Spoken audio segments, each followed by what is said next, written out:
What's up, everybody? It's Gary V, and this is the Sports Card Strategy Show, because you know this, there is no off-season. No off-season!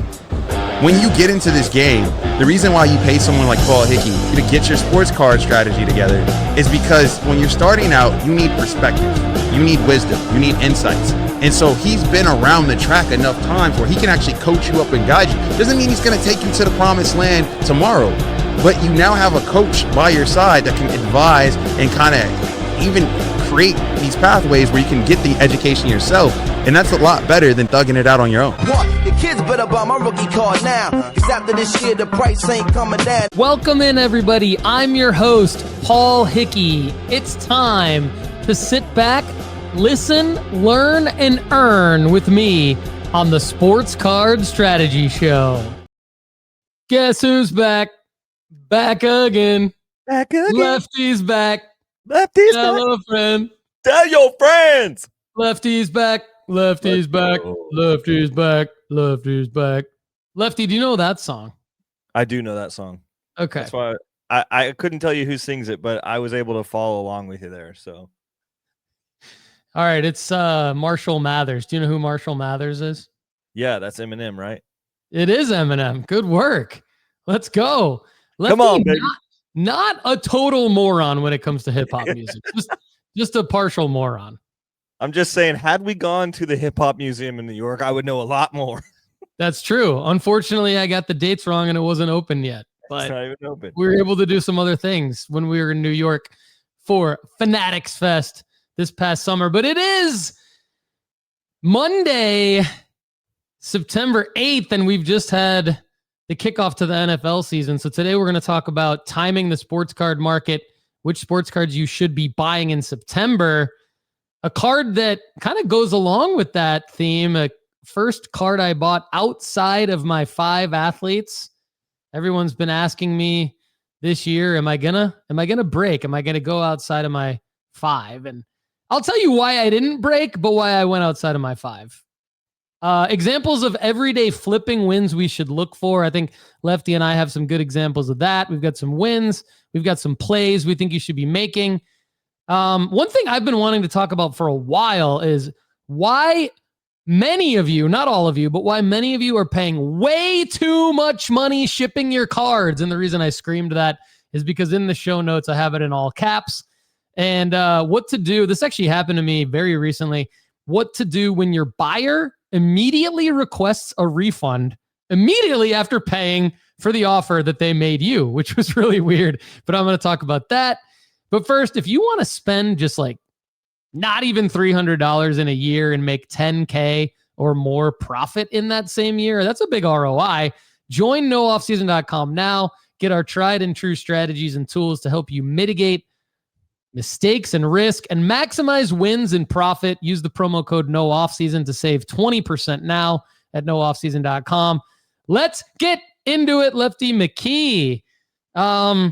Okay, you can be the judge. You can be the judge and the jury here. Did I break? Guilty. I broke. He already says guilty. I'm sending you to the slammer, Paul Hickey. On November 1st, like I think technically on like October 1st, I said to you and Turner, okay, prepare for like a November 1st episode. Well, Lefty and I are going to talk about why I'm only going to buy 5 players, and then I'm going to reveal those 5 players shortly thereafter on a different episode. And Lefty guessed all 5 perfectly, which was awesome. I also had a couple of hall passes that were very, very specific plays related to buying print-on-demand cards for 2 specific players. And I stated at the time, I was like, okay, I've kind of already started this. And so I'm starting it during the holiday dip or the midseason dip for the NFL. And so I technically started it in October, and I said it's going to be 12 months starting now. So really it's like 10-ish months into, give or take, into the actual 2025 calendar year. Because what I didn't want to do is I didn't want to miss buying season, which is like November and December and part of October, for the plays that I was going to be making. So even though I said 5 in 25, it was really more 5 players for a stretch of around 12 months. Lefty's already deemed me guilty, but my question to all of you is, did I break? Here's a card that I just bought. I bought in an auction. This is all very important details. You know, the devil's in the details. I bought in an auction on eBay a 2003. So it's a rookie card, LeBron James Bowman. So it's the 2003 Bowman Rookies and Stars. LeBron James PSA 9. Lefty's got his thumbs up for those of you listening on Apple and Spotify. So I'm happy about that already because he didn't know about this before the show. 13 bids, only 13 bids. I bought it for $404. Lefty, I just double checked myself. This card sold. So my purchase was on August 29th, which I actually don't see in Market Movers, which is weird. But there was a sale of 403 on August 16th. Again, mine was 404, but it sold for 510 on Labor Day. A week ago today, it sold for 510. So I feel pretty good about this. LeBron James Bowman. Now I just want to make sure this is the same card. It is. It's the same card. So Bowman 123, Rookies and Stars. Yeah, Bowman. It says Bowman Chrome rookie card. And I'm going to double check to make sure this is the same card because, yeah, Rookies and Stars. Boom, there it is. So feeling pretty good about that. And I want to talk in a minute about other stuff I've been bidding on since Lefty and I were last on a show together. But Lefty, what do you think? What do you think of this? Are people going to be like, well, Paul, technically it's like 11 months or whatever in a few days. You really screwed up because you didn't wait till November 1st, 2025 to buy your sixth athlete. Or is this acceptable? What's your take on that? Well, people are going to chat either way. We've been doing this long enough that you're going to have haters out there, and that's just going to happen. But I do think that that it's okay. I think generally, if we are actually to put me and Paul Hickey's hat on, every business has a year cycle or a year calendar that they work on. Sometimes it's the academic calendar that follows, August to May or August to August, or sometimes it's a fiscal calendar from June to June. Sometimes it's January, like a year calendar. I think for us, Paul, I think it's national to national. Like that's how we've really operated, because every year we have either hit a big reset at the national or we've done a lot of buying or selling. Like there's been a significant portfolio movement from really both of us at the national. And it's kind of our yearly reset to get on the same page for a week and just make sure we are kind of locked in together. So I would say our fiscal year is from national to national. So I would have already said that you're in the clear by a couple months. So that's my argument. But for the sake of this thing, you're still guilty no matter what. But I also will say innocent. You're guilty until proven innocent in this court of law. I'll just tell you that. So love it. I do like this card, though. I love the card. And I think we talked pretty extensively about LeBron James being one of your next guys that you were moving into in this next year. So I'm happy to see that you pulled trigger on some of this. Thanks, brother. And I, wow, great point about the national. I really, you're exactly right. I didn't even really have that in mind. I had more, the buying season during the holiday dip and the midseason dip for football. But you're absolutely right about the national, because every year we do sort of reset. Sometimes we liquidate our entire, depending on the year. I know it was me in 2024 where I just liquidated everything with Pandy Pong and then the trade nights and everything. Yeah. And then this year I kind of have been really just quick flipping everything. So I didn't have much to liquidate at the national. And this year's national was more like acquisition for me. So it's different every year, but the national really is that point where you could attribute to, we learn. I think every year at the national, we learn a ton, and then we adjust our strategies accordingly. And we immediately go into, it's time to liquidate football cards. Then it's time to acquire stuff. And so I like your point about that. Now, in terms of LeBron, you're right. Because again, and back to the National, like you were asking me, okay, what's next? Like, what's your sports card strategy after this 5 athlete thing? And I said, well, we came back from the National. We had an episode about what would be next. And I talked about how I would add players in strategically. And I talked with you and Turner about this at the National as well. And one player that you just said that I would be adding in strategically, and then I said it on the air, is LeBron. I think it's only natural once you've bought Michael Jordan and you've had success buying Michael Jordan to add LeBron to that. Because, and the reason I'm really excited about adding LeBron to that is because not only is there going to be this ongoing debate between probably more like my generation and Turner's generation about who is better, Jordan or LeBron, or who was better. But LeBron's still active right now. So picking up LeBron cards here in early September, and we're going to get into this theme later on in the show, elaborate more on it. What card should you be buying in September? I mean, spoiler alert, it's basketball, because no one's paying attention to basketball right now. They're paying attention to college football. They're paying attention to NFL. And there's very, very little attention overall in the sports world being paid to basketball right now. And what we've seen time and time again is that results in less eBay searches and lower prices for some of the top players that will always be easy to sell, LeBron being one of them.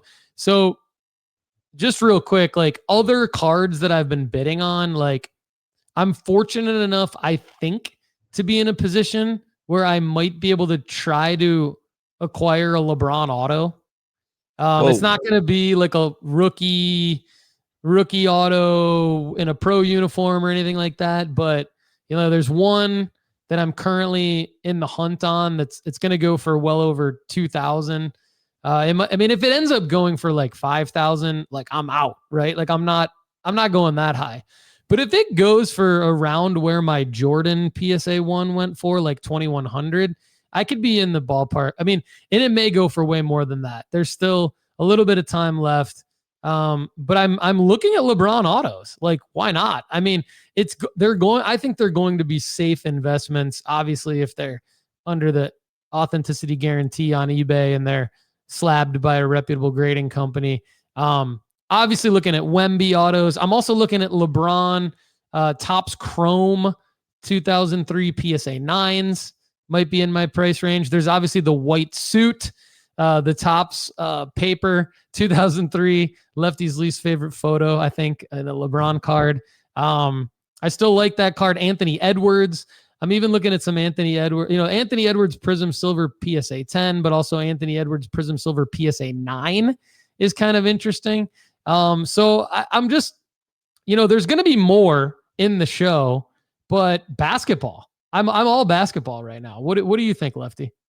I love it. I think the past couple of weeks we've been all sell football, sell football. Like we're coming to the end where eventually there might be a small buyback window in football in week 6, 7, 8. We've talked about that previously, but now you've got this window of looking towards the next thing, and that is basketball season. So the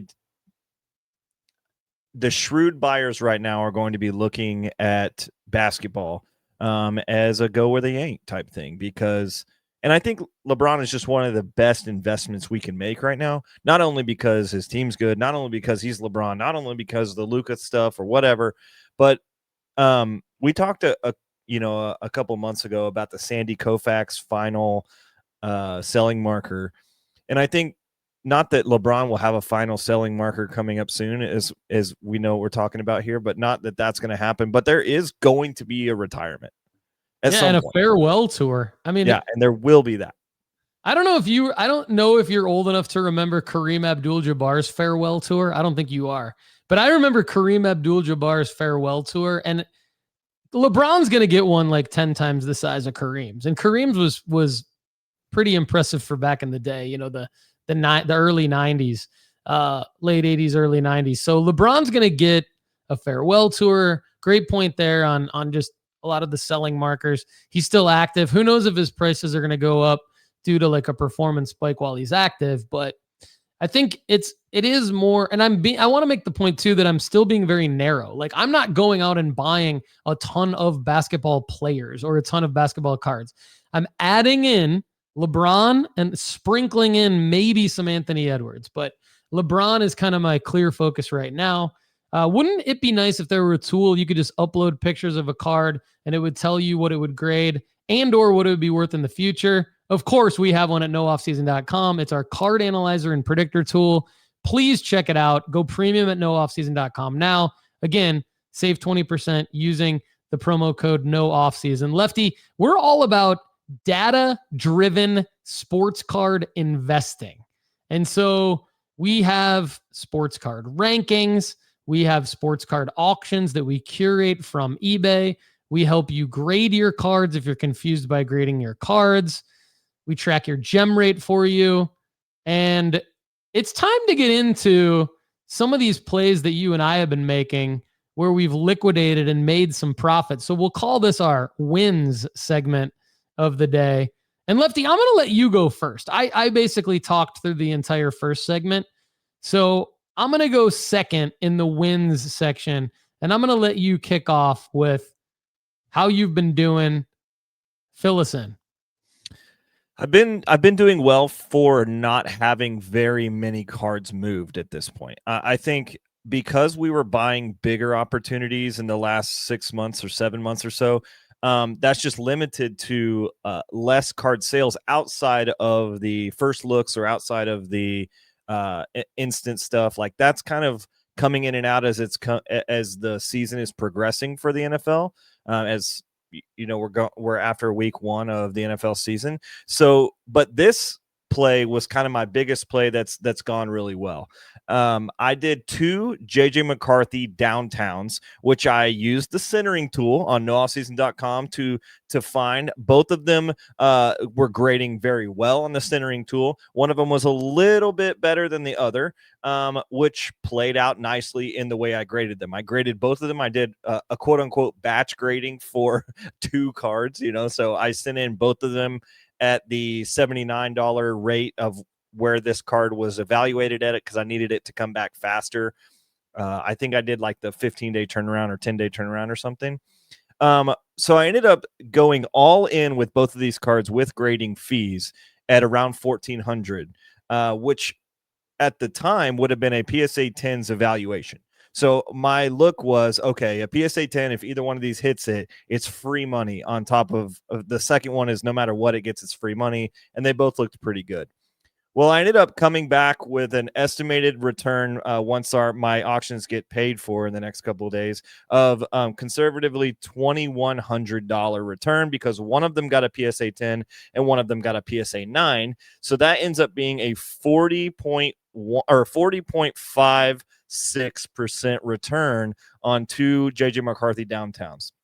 I would like to point out here that the ROI percentage when I bought these off the formula was at 31%, and I just got 40.56% return in the conservative element of the formula said I was going to get 31%, and I ended up getting a good percentage higher than that. So I'm pretty excited about this play. I'm fortunate also I feel like I haven't seen a Gem Mint 10 come out of my PSA submissions in a long time, especially one that matters like this.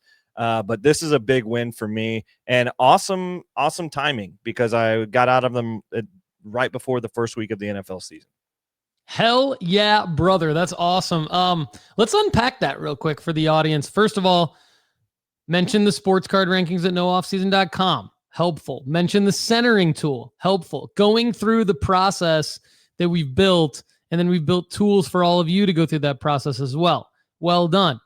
You mentioned the $75 grading fee, getting it back in 10 business days. That is the regular service at PSA. Let me ask you the question. Did you buy these on eBay and then add the PSA grading at checkout? One of them, yes. I bought them the same day, and I bought them within a like $25 period. Like they're both of their auctions finished within $25 of each other. One of them had the option to send it straight to PSA. One of them, that same one, had to go through the authenticator. And then the other one, like we've known that there's some slippery cards out there for whatever reason.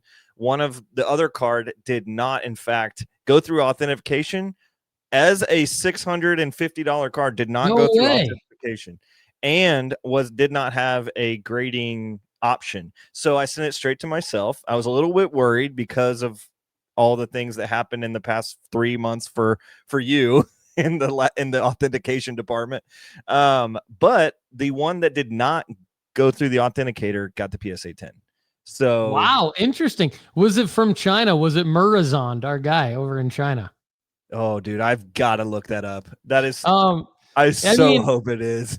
I mean, I know we've had our friend Mike Nett from eBay, who's the director of trading cards at eBay, explain on the show a couple different times that basically it goes through AG if it's 250 or above from a US seller. So it could be that it's not from a US seller.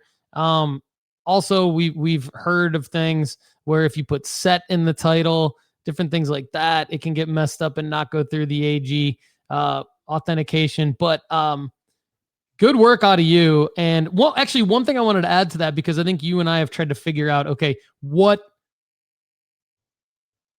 happens if you don't, like, when you're checking out in eBay and you don't see the PSA grade at checkout, like why? And one thing that's happened to me is whenever I'm using spendable funds, it eliminates. So like if you have spendable funds, and you're trying to check out, if you turn off spendable funds and you're going to pay for it with your credit card, or in my case, debit card, because I don't use credit cards, Dave Ramsey of sports cards. Anyway, if you turn off spendable funds, you will typically see the PSA graded checkout option. If you toggle it back to use spendable funds, that option goes away. I don't know why, but that's the thing on eBay. All right. Okay. Anyway, it was not, in fact, our guys in China. It was Legends Fan Shop out of Michigan. So go ahead and save them as a seller that you can buy a raw card from and get a PSA 10. Michigan's Legends Fan Shop. The U.S.? I thought it was. I'm from there. Last I checked. I don't think it is. I think, and it wasn't even UP. It's Grand Rapids, dude. Is Michigan now part of Canada, and that's why it didn't? I'm gonna say that is confirmed. That is guilty until proven innocent, just like you. So. I guess that would mean the rapper that I quoted at the beginning of the show is from Canada now. Marshall Mathers, Canadian. There you go. Also guilty until proven innocent. So are the Detroit Lions going to be part of the CFL, or are they going to be still in the NFL? Could they win? Could they win the CFL? Oh, absolutely. I think they would dominate the CFL. Okay. I think they have a good chance of winning the NFL. So that's just. So anyway, the other win I've had from my portfolio recently is another thing that it's like, just like the last thing I said, JJ McCarthy was card dependent. Like that is pretty good. But the reason I mention it is because of the useful tools that we have that I even use that were able to aid in this thing. And that's what this next one is too. The auction itself isn't breathtaking, or the amount of money that's going on is not as flashy as, $2,000 for a JJ McCarthy double up, but this is a 65% profit turn that I'm fixing to talk about. 65%. You would take that every time. I love that. I love this. I love this. No matter what, I would be like, Paul, you going to do a 65% return? And you'll be like, right away. Yeah, I'm in. Yeah, I'm in. So big percentage return here on a 1 month turn. So I'm talking about it because I don't want the card to distract us from the actual stats and facts of this card. 1 month return, 65% profit. I bought it a week after they had been eliminated from a cycle. And I'll explain in a second. A week after the elimination, or a week after the buying opportunity, and then I sold it 1 month later in the next buying opportunity. So the card itself is a 2024 Topps Royalty Ben Shelton card, 20 out of 25. So it was a card that is low serial number. It's the right labeling. It's got RC logos, all this kind of stuff. And it is a tennis card. I bought it for $29.14. And here's why I was able to buy it for that. Some bozo put the back of the card as the premier image of the card itself. So not only was it not a high quality res photo or anything like that, but they showed the back of the card as the premium part of the auction. I just happened to be searching Topps Royalty Ben Shelton cards and just clicked on it just because I was like, what the heck is this? And then the second picture was the front of the card. And I was like, oh, this is a nice card. I went and did the comps. The last one had sold for over $50. And so I was like, okay, cool. I'm going to buy it. I'm going to put it in this auction for $30 and see what happens. Won it for $29.14. The week after he was eliminated from Wimbledon. The next month, he had the U.S. Open here. And we've been talking about Ben Shelton. So you guys, I don't think, are lost on this topic. But I put it in a top loader. Or I put it in a one touch, put our sticker over it, got a good photo of the front of it, and listed it for $55. Buy it now. And someone binned it literally within the hour. So not only was it sitting up there forever, it was a 65% return, Paul, that I literally sold as soon as it was available.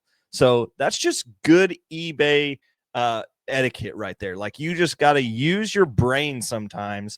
And sometimes when other people's trash is another man's treasure, as Turner likes to talk about, this was a trashy listing that ended up being a treasure listing for me.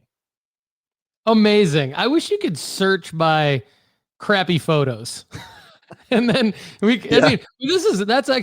that is actually a great sports card strategy to look for that. All joking aside, that's something we could all do. We could all, when we make a search for a particular card, we can look for crappy photos. And this, in Lefty's case, the primary photo was the back of the card. I mean, what's really weird is that was sold by one of the top consigners, DC Sports 87. I know, right? What? I know, right? I know. It's like, I don't know if the listing just messed up, and when they were listing it, because I have had where if you're using a software out, like if you're using a upload software, I have had the images flip because I've used a couple of the softwares from time to time. And so I wonder if in the batch, the scan flipped the images and they just didn't catch it because they're doing thousands at a time, you know?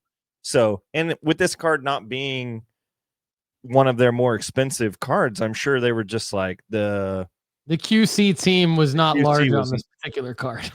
I mean, I'm sure well, if it's a consignment shop, they don't care what it sells for, really. So they just want it to sell.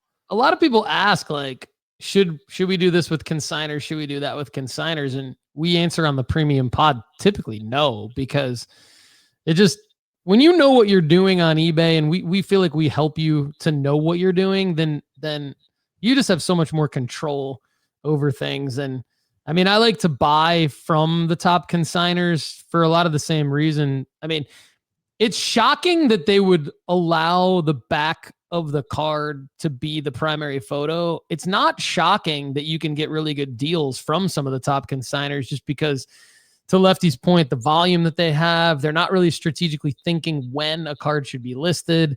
So while their auctions might end at a good time during the night, it's not always the best time to list that card, right? Because they get it in their monthly cycle. So a lot of times you can get some of the best deals from consigners. In Lefty's case, very, very well done finding this card and then also comping it out first. I think comping it out first, I mean, you're not always going to find a comp on a card out of 25, especially a tennis card, but comp it out first anyway. Like, get an idea of what you could sell it for. And so that kind of leads me into my wins, actually. Like, what's unique about my wins that I'm about to talk about are they're not auction wins. And I think as I've become more selective with who I've been buying. So if we go back to, 11 months ago, I started being very, very narrow in my focus, 5 players, 2 additional players with specific plays. And I found that when you're super narrow for a long period of time with who you're buying, you can be super patient and selective with how to sell your cards. So I haven't had to auction off many cards this year at the selling marker. I've been able to list them in buy it now or best offers months in advance of the selling marker at a higher price and then cash in earlier. So 2 examples of that. I bought a Victor Wembanyama 2023 Prism Silver PSA 10 in an auction on June 6th, eBay auction for $639. I had it listed for $999.99 for a couple of months. And it was binned on August 30th for that amount. So it was $865 after fees, $225 total net profit. So again, I bought that card with the intention of holding it all the way till May 2026 and auctioning it off during the NBA playoffs. But just with the sheer rise in value from June through August, I was able to actually sell it for $1,000, buy it now, and net $225 after all fees. So really, really happy with that win and expecting to do some more of that with a lot of the cards that I'm still holding.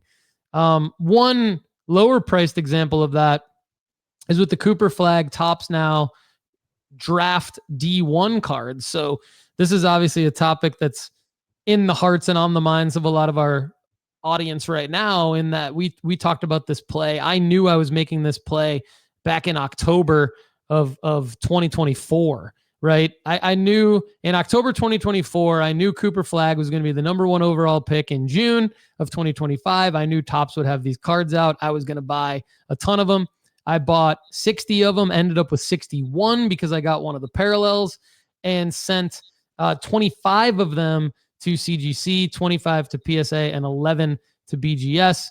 Got the 25 back from CGC. 22 were pristine 10 gold labels. I have listed all of them in my eBay account for $125. Buy it now. One of them sold, $90 net profit for me. So when you take away the eBay fees and the grading fees, $90 net profit on one of them. Now, I still have 24 of them up there. 21 of them are the pristine 10 gold labels as of this show. I will say that the reason why I'm not auctioning them is because I don't anticipate much attention on Cooper Flag until October. So we're sitting here in early mid-September. We should not be auctioning off these particular Cooper Flag cards. I think many of us still have them at PSA. So it kind of takes that out of the equation. But even if you've gotten some of these back from CGC, I would list them in buy it nows, and I would flip them to auctions in October when he starts to be in the news, when it's getting close to his regular season debut. I mean, he's basically playing the entire month of October with a lot of hype around him. So that's when I anticipate flipping these to auctions. Now that there's a comp out there for 125. So now I think that helps the rest of my cards as well, even though they haven't sold yet. So I'm excited about that sale. And another win where I just netted, and it's of the exact same ilk. It's a card that I won in an auction around the same time as the other Wemby I talked about, for about $340. Listed it in a buy it now for $700. It's a 2023 Victor Wembanyama Panini Immaculate game worn patch out of 99. So it's not graded, but it is a game worn patch rookie out of 99. And I got an offer a couple of days ago for $550. And I did the math and I said, okay, well, I bought it for $3 something. After eBay fees, it's going to come down to $4 something. That's going to be, it basically was a net $100 profit for me. So I accepted the offer. The buyer immediately paid. And then after the buyer immediately paid, the buyer immediately requested a cancellation. So I thought, I could decline the cancellation. I could grant the cancellation. but what's the best strategy here? And so as I thought about it, I said, look, let me make sure that this person wants to be doing this. So I messaged the buyer and I was like, look, let me just understand. You made me the offer. I accepted. You paid. Now you immediately want to cancel. I just want to make sure that I do what you want here, right? And so he was very nice about it. Clearly, he lives in France. I was able to tell that he lives in France because the eBay app will translate the messaging for you. So you type in English, it shows up in French for him. He types in French, it shows up in English for you. But then when you go into your email and you look at the trail of messages from the eBay app into your email, everything's in French. So I asked him, hey, just making sure you don't want this card. He's like, no, I don't want this card. I'm very sorry. Maybe he's like, I just got into the hobby. Maybe there's other cards that you have, or maybe you can teach me some things about the hobby. I think I just got a little too excited and bought this card. So I could have probably still denied the refund and taken the profits, but then I was a little scared of, okay, well, if I ship him, because I had his money, right? So now I'm scared if I ship him the card and it would have gone through the eBay, not only the authenticity guarantee program, but the international shipping. So I don't know if he would have really been able to return the card. Like, I think I would have had a good chance of like eBay saying, we can't return this card because it's the international shipping thing. So you have to keep the card, buyer and seller keeps the money. But then I thought, what if I've shipped it overseas and now they side with the buyer, which they typically do? Will I even get this card back? So I just thought overall, the right thing to do, the safe thing to do is to grant the refund. So I granted the refund, canceled the order, relisted the card. And hopefully I got a new listener over in France because I said, do you speak English or understand English? Because we've got this podcast, the Sports Card Strategy Show. So anyway, it was just kind of an interesting little like win and then loss and then maybe win. I don't know. But Lefty, at the end of the day, I kept the card. So I guess it's probably the safe move. Yeah, and at the end of the day, he's just like, Wimbenyama. Like, he's just like, he's just French, man. I just like, it's funny that I don't know why for me, it's like, that's funny when with him being French, it adds a whole nother element to this. And I feel like my grace is a little bit more large for him because of that. So like, if he was just like a regular dude, I'd have been like, messing around, blah, blah, blah. But because of the language barrier and all that kind of stuff of him trying to start early, I'm like, okay, I got more grace for that. So yeah, and it wasn't like one of those little memes where you've got the like, my dog grabbed my phone and paid for this kind of weird stuff. So I was like, okay, I'll give this guy his money back. Yeah, I mean, a couple of months ago, this happened to me as well, where somebody immediately paid and then immediately cancel requested. I was just like, what is the point of that? And they thought because I had, remember this? They were like, I paid for it now and I clicked on it. It's going to a different auction and now I don't, and it's like, no, eBay just does this. That's right. Yeah. And then they were like, no, you're a scammer. And I'm like, whatever. Just, I'll give you your money back, but you're wrong.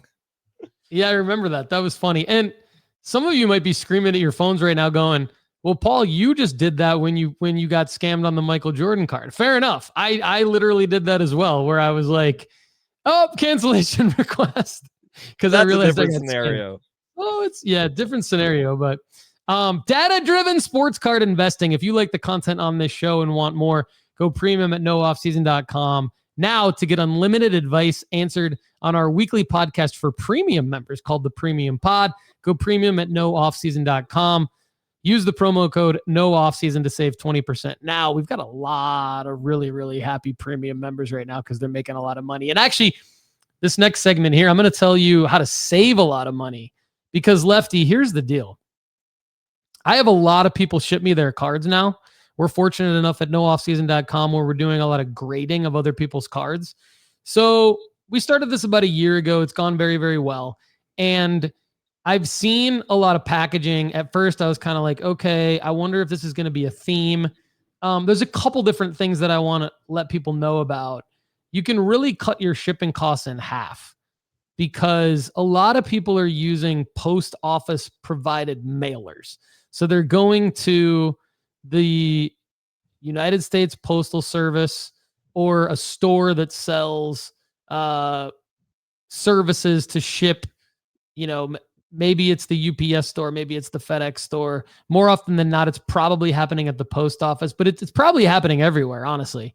When you go out to make these types of shipments, I think the perception is that it's safe and secure and it's going to be packaged well and all that. And that could be true. I'm not saying that that's not true. But the post office has a few little scams. Okay. One of the post office scams, Lefty, which you may already know about, are these USPS mailers, right? There's like these USPS bubble mailers, the USPS boxes. Now, what most people don't realize is while they are free and they are convenient, if you forget to bring packaging materials or don't package your materials before you show up at the post office, they have a minimum postal fee for them. So a lot of times, like if you get a free USPS box or a free USPS bubble mailer at the post office and you're packing up and shipping your cards because you got a lot of other things going on in your life, I get that.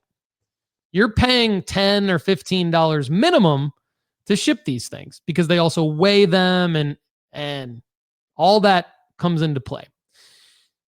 Well, I'm here to tell you that for at least the last 2 years, probably the last 3 years, I have not paid more than $5 to ship anything. Okay. Now, there's no reason why anyone should be using larger boxes to ship like a stack of raw cards. There's no reason anyone should be using any of the post office provided mailers. There's no reason anyone should really be using the USPS store, the FedEx store, or the post office to ship anything that isn't like massively large or massively heavy. Like when we're talking about even up to, I would say 30, 40 raw cards, like you can take a stack of 20, 30, 40 raw cards, put them in between two pieces of cardboard, safely painter's tape and or rubber band everything together.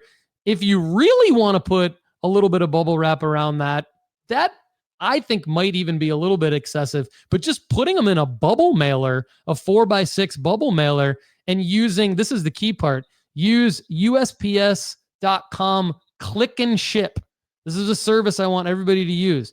USPS.com click and ship. Okay. You're going to have to sign up for an account. The account doesn't cost anything. You can make up a business name, put in, Johnson's Sports Card Flipping as your business. You can set up an account there and you have a credit card on file with them, but you only pay when you check out, when you buy a shipping label. You go, and the cool thing about it is if you're shipping to the same place often, i.e. nooffseason.com to get your cards graded, or directly to any of the grading companies, or maybe you have a buyer of cards that you ship cards to all the time. It saves it in your account. So you don't have to constantly enter in all the addresses. Now, this is different than than buying a USPS Ground Advantage label in your eBay checkout. I also want you doing that, by the way. I want you connecting your eBay account to a PayPal account or something like that so that you can buy shipping labels through eBay as you check out, because you're going to pay less for shipping there. But you're not going to really ever pay more than $5 in the USPS.com click and ship. And you're really not going to pay more than $5 unless you want to add additional insurance when you're checking out on eBay either. And it's going to print the shipping label for you. You're going to tape the shipping label to your package and you're going to put it in your own mailbox, or you're going to maybe you can drop it off at a UPS store or a local post office, right? But you're not going to pay more than $5 typically for any of these. And Lefty, when you think about, even if I'm going to send Paul Hickey or I'm going to send PSA or CGC or whoever, a few cards every so often to grade, well, that's going to be at least once every 3 months. And why would you pay $10, $15 each time when you could pay $5? Right, my man? Yeah, I think this is a so I have a background in doing logistics for fulfillment companies before we started doing the sports card thing. And so I was like, there are so many workarounds around the United States Postal Service where companies will help you save additional money if you, like do through this kind of stuff.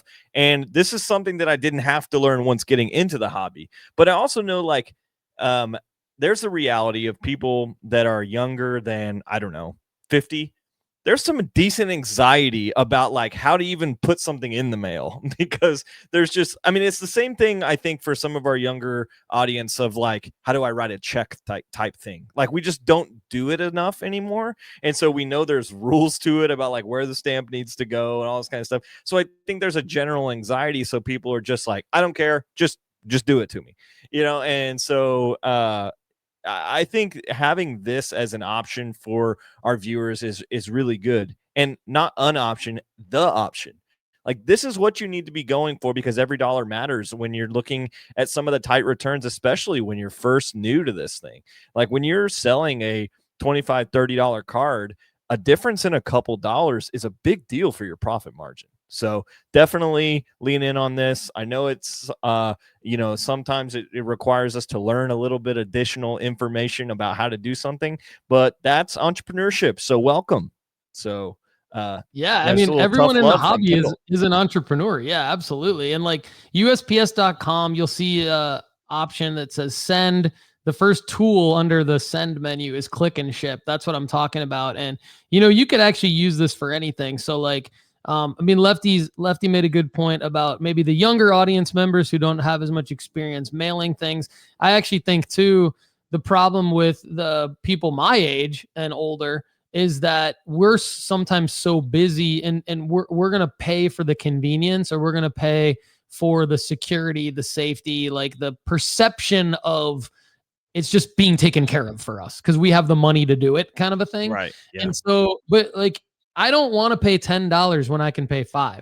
And so like recently my wife has even been like, hey, I know you're kind of doing your sports card mailing thing. Do you mind dropping this? I hear you off with your me tape over there at the UPS. Yeah, I don't know what you're doing over there, Paul, but I know you're going to the post office and the UPS store a lot. Could you take this somewhere for me to get shipped? And it's like a heavy gift for someone in our family. And she's prepared to pay like $40 to have it shipped because that's just how it is, right? And I'm like, no, I'm going to print the label for $6 and I'm going to have this shipped. And it gets there and it's in my USPS.com account and it's a USPS Ground Advantage label. And guess what, everybody? I guess the freaking weight and it doesn't matter. It doesn't matter. You don't need to weigh the shit. Just guess the weight. Put it in there. You're not going to pay more than like $6, maybe $8 to ship like the heaviest thing ever. I promise you. Are you ready to start grading your cards? CGC Cards is the perfect place to slab your favorite sports cards. From their crystal clear holders to their affordable pricing, CGC Cards is the perfect stop for your grading needs.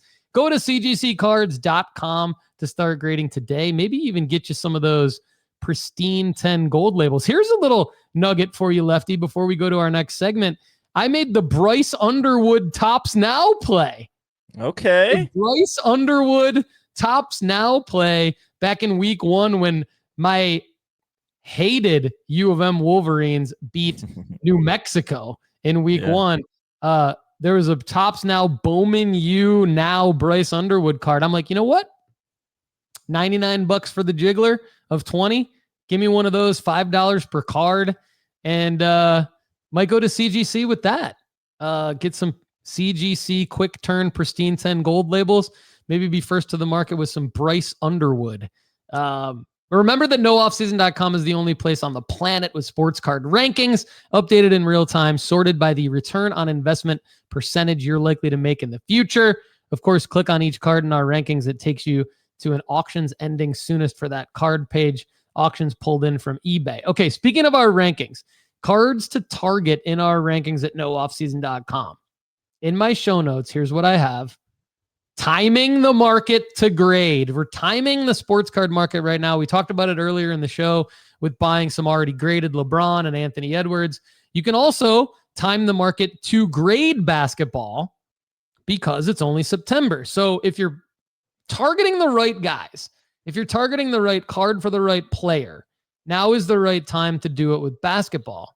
And so I'm going to give you 5 cards, and I think Lefty maybe would have picked the exact same 5. I'll let him comment, but he also picked some other cards. I just picked first, so I drafted my 5 first, and then he drafted his.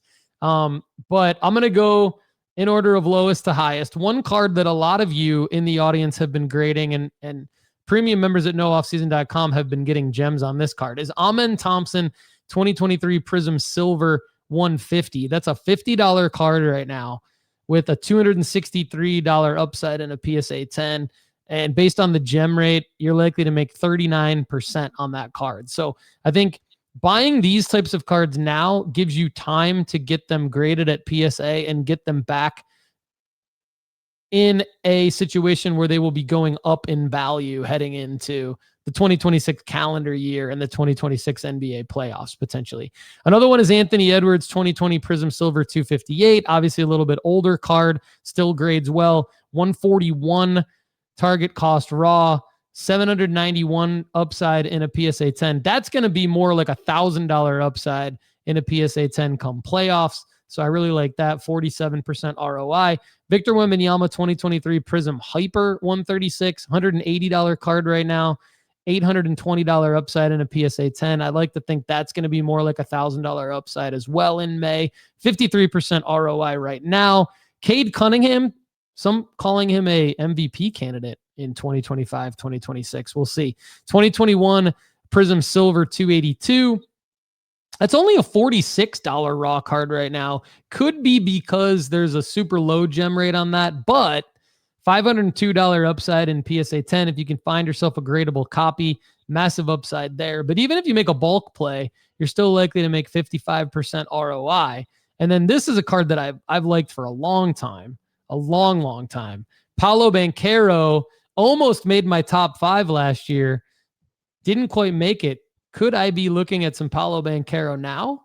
Probably pretty soon. This one in particular, 2022 Prism Silver 249, $72 card, 404 upside in a PSA 10 right now, 59% ROI on the Paolo Banchero. So those are my top 5 basketball raw to grade cards right now. Super relevant to talk about basketball raw to grade because, again, we're a couple months away from basketball season. So if you can get these into PSA, you might be able to get them back before the start of the regular season. You'll definitely get them back by the NBA Cup. And then you'll definitely get them back by February, March, April. May is really when you kind of need these. But what do you think, Lefty? I think I could look at this from 2 different angles. If I just trusted you with and didn't look at the card names and just looked at the money, I would say Cade Cunningham is the card I would go through all the time because the PSA 9 at 74.36 is well within the grading fee of, so a PSA 9 is over a break even for that particular card. So if you're going, it's been a long time really since we've had a PSA 9 over break even. I mean, it's been a couple of years for that to be true. A consistent and the reality. Anthony Edwards is too. The Anthony Edwards and the Cade Cunningham. So the target price of $45.70, if we can get them down to that, and if we can get them at a gymmable price at that point, that's great. And I would say, so it's like, forget the names. That's just what I would be doing because the math works. How many times have we said the math works? And it's just like, forget who's on the front of it and blah, blah, blah. If the math works, it's going to work. So I like it from that perspective. If I'm honest, Cade Cunningham is my least favorite athlete of these guys because I don't believe that he is worth the hype. I think he's awesome, but I also think he's on a stinky franchise team, no offense. And so they haven't been good since you got a championship ring with them. Let's just put it that way. It's true. They've sucked since I left. They need me. And they play in Canada now, apparently. So yeah, that's true. Yeah, that's so true. That's a big part of this. If they maybe are competing in the Canadian Basketball League, that would, which probably isn't a thing considering Toronto also plays in the NBA. Yeah, exactly. But like, are people I've been really derailed by the Canadian comment here. Are we gonna confuse people? Like, people are gonna be commenting like, "What are you guys talking about?" Anyway, Yeah, back what's to a Canadian. you were making a good point. Like, the numbers work without the names, but other than Cade Cunningham, the names are really good too. Is that kind of where you were going? I mean, I like Cade Cunningham. I just like him fifth on this this roster here. Now, the reason why Paul was like, yeah, he would have probably picked these cards too, because the one that I have been going after is Amin Thompson. Like, especially since the trade of bringing in Durant, I think this is the one that's the most no brainer for people. And I've been able to find some of them that are grading centering gym mint. So when we push them through our tools, they're going well. Now, I haven't found one that I've won the auction yet because a lot of people are on Amin Thompson right now, which is fine. I'm willing to be patient on that. But I think this is a great idea and a great card to be hunting, if that makes sense. So in regards to your cards, I like the Victor. I tried to make the hyper play earlier this year. Got a PSA 9 on mine. So I lost a little bit on that play, but I love the Paolo play, love the Anthony Edwards play, love the Amin Thompson play. I even love Victor Wembanyama play. Just didn't work out for me on one particular card, but that's why you do it multiple times over, right? So I'm in on that. If I had to choose cards from our listings that were further down the list, that don't have as good of a return, but I still think are worth mentioning, I think this is a guy we haven't talked about in quite a bit, especially from an investability standpoint. John Morant 2019 Prism Silver in the current market cycle is still a 16% return on investment. So if we look at the Prism Silver 249 of John Morant, you can buy in conservatively at $42. The PSA 9 is $51.55. That's not a bad miss for a 9. And the upside of a 10 is $238.41. The ROI being a 16% return. And we know we have made this tool to be conservative. So during the first couple weeks of football here, you're currently getting a 16% return. John Morant is big enough and might I say catalytic enough. How that is a old school term from Lefty McKee. I think this is conservative to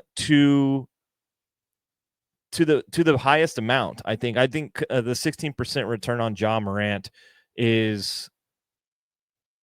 will play up, and that's what you were talking about. By in May, these cards will be $1,000 for Wemby and some of the other plays. I think this card will play up too at that point. Now, I don't think it'll be quite the return that they have, but I do think it'll be better than 16%, and that's the point I wanted to make. And then if we are talking about basketball here, WNBA season is currently ending, which doesn't quite equate to the same way, but Caitlin Clark's Select Concourse 72 is still at a 12% return. I've had really, really good success with this particular card. That's why I wanted to bring this one up. I have found it pretty easy to get in under the $14 mark, especially at live shows on this particular card.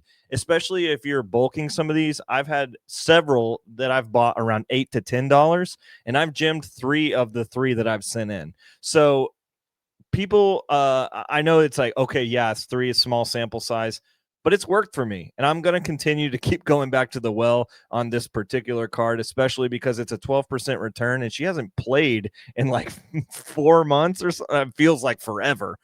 So I think this is still a good card to mention. Yeah, and you hate Select, so it's all about the money at this point. 12% return, $14 card. A lot of times people will ask, I only have $200 that I want to get started with. This is an example of a great card that would be a raw to grade that you could get in on. And to Lefty's point, it's grading well. There's upside in it still. It's Caitlin Clark. It's probably not going to come down too much because she hasn't played. And, when she starts playing again, it might not be till next season, which would be sad. I mean, hopefully she could come. Hopefully the Fever can make the WNBA playoffs. I think they're on the bubble right now. The Sparks did lose. They did best lose case their most recent games, which puts the Fever in the 8th seed. So they'll still be in. But so hopefully we'll see Caitlin back. If we don't, maybe there could be some really good deals on Caitlin Card heading into next WNBA season. Yeah. Yeah, so I like those from the raw to grade standpoint. And just for kicks, Paul, I also added one card from our PSA 9 to BGS 9.5, and it's the Luka Doncic Prism Silver. The 9 is worth $410, and if you can buy it at that point. PSA or BGS 9.5 is coming in at $703.50. Profit after fees is $142.35 with a 36% return rate. And I also think that is conservative. That's conservative as of right now because I attached a graphic. I don't know if you wanted to pull it up or not, but I was looking at market movers earlier today about the market cap evaluation of Luka and LeBron. And I was wondering if there's any correlation to when they rise together. Do they rise together? Do they fall together because of their superstars on the same team? And so I was thinking, since they've been on the same team since February 2nd, when Nico made the wildest trade in NBA history, and since February 10th, when he logged his first day as a Laker, for the majority of that time after the initial trade buzz wore off, their cards have fluctuated similar together, except for over the past month, LeBron's cards have started to go up even more consistently, and Luka's have plateaued. So I wonder in this period of time, with a great portion of the sports card hobby being in both of these cards, I mean, there's a lot of money in both of these guys. I could see that you could match. You could make a evaluation that Luka is going to match the spike percentage of LeBron's index fairly soon, because they have followed each other fairly similarly in the past 6 months. I love that. And I think Luka is a guy that I'm going to also start to look at adding in to my portfolio. I did bid on a Luka rookie auto and I lost it, which I'm fine with, but he is a guy that I'm also bidding on in addition to Anthony Edwards and LeBron. And then of course, Wemby, who I've been buying for a long time. So yeah, I love Luka. I think it's got to be the right card. I think I love your 2018 Prism Silver play. That's just going to be a card that is going to sell well. It's going to be hard to lose money on that card if you buy it in an auction in any grade. And here's why. So your example is the Prism Silver PSA 9 to try to cross it over to a BGS 9.5. Now, if you do that, you're going to double your money. What's interesting is if you get a BGS 9, the last BGS 9 barely outsold the last PSA 9. So I would say, why wouldn't everybody do that play? And then Raw outsells PSA 9 as well. So there's a lot of different things you can do with that card. Lefty, I know you bought a Luka Prism Silver PSA 10, correct? Now, do you still have that? Yeah, I do. And how much are you into that for? Like 1,300? I'm just at 1,300, and I'm already getting offers on it at 1,300, and I have it binned at 1,550. I mean, you're going to do well on that because the last sale was last week for 1,458. And the 30-day average is over 1,400. Yeah. And we're not even into basketball. Again, we're in basketball card buying season, and that card's up from where you bought it from. Now, it's not up enough for you to profit on it, but you will. And that's a card, that'll be a card that I look at as well. Try to win that card in auctions. Because the historical data shows that that's going to go up. Now, him being an LA Laker, anything he does in that uniform that leads anyone to believe that he could win a championship there, his cards are going to go bananas. And he's already been to the Western Conference Finals with the Mavs. So I just think there's so many reasons to buy Luka. And didn't he also just chisel himself this offseason? Is that apparently? Is that true? Yeah, so he went on a broadcast the other day in a baseball game and said that he got chiseled playing pickleball. So I don't think he's only playing pickleball, but that is a Luca quote. That's Pretty interesting. funny. I mean, I would like to think that man has enough money to have his own nutrition team, personal chefs, obviously trainers, and then pickleball at the end of that. But maybe it just was pickleball. I mean, some dude lost a bunch of weight walking and eating Subway sandwiches back in the day. So you know, it could be pickleball. You never know. Dang, deep cut.